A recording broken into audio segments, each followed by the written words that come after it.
لتنذر قوما ما أنذر آباؤهم فهم غافلون وسواء عليهم أأنذرتهم أم لم تنذرهم لا يؤمنون واضرب لهم مثلا أصحاب القرية إذ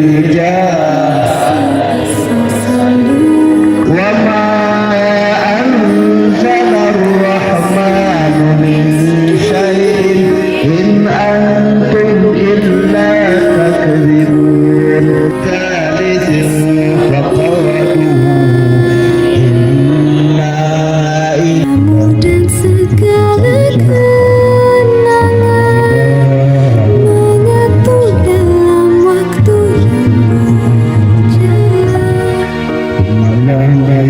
Aku kini sendirian menatap dirimu